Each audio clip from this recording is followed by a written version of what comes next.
say a few words about raising black children. And raising, well, I don't know how to say that. Because if you're black, you're black. I don't care how much other blood you have on. If you look black, people think you're black. Because I have children in my family, you really don't know exactly what they are. And that's as it should be if you're a Bahai.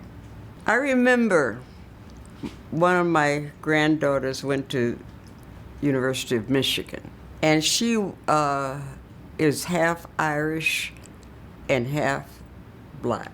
And she got up in a class that was on race.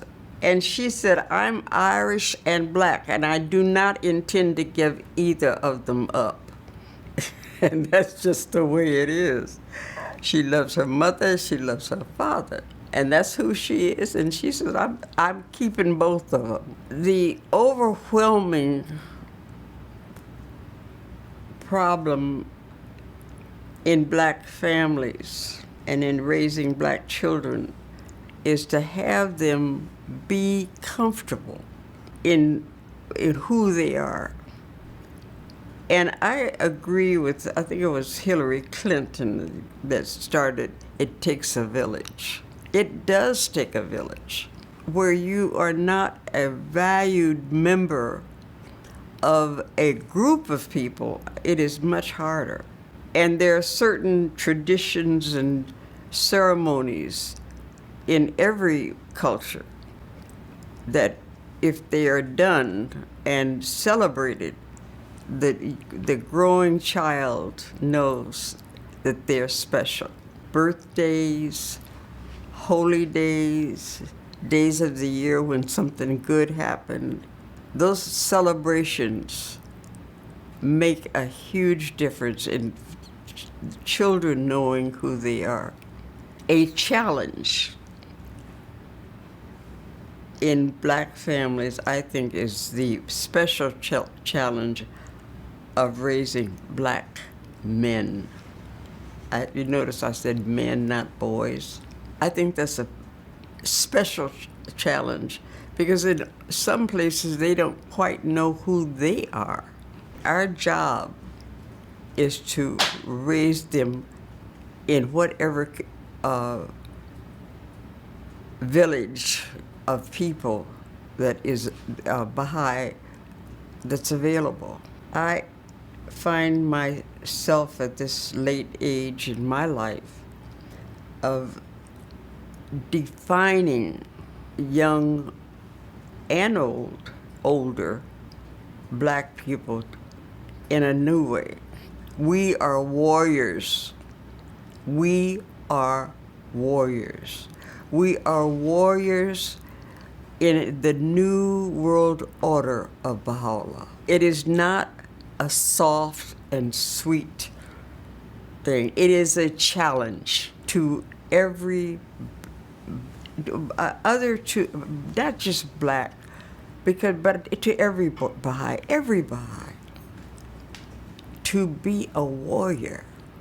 One of the younger members of our family, we have a large family, made a pronouncement when she said, my Nana does not swear. She does not cuss, period. And any thought that I had, I am her Nana. I don't swear. You know why I don't swear? Because that's not being high. And because my granddaughter said, I don't swear. Now you might think, well, but it helps my heart that she sees me that way. And it is my job to stay that way. And especially as you get older, I found out something. My kids don't need my opinion. They need my love. They need my love much more than they need my opinion. They already know my opinion.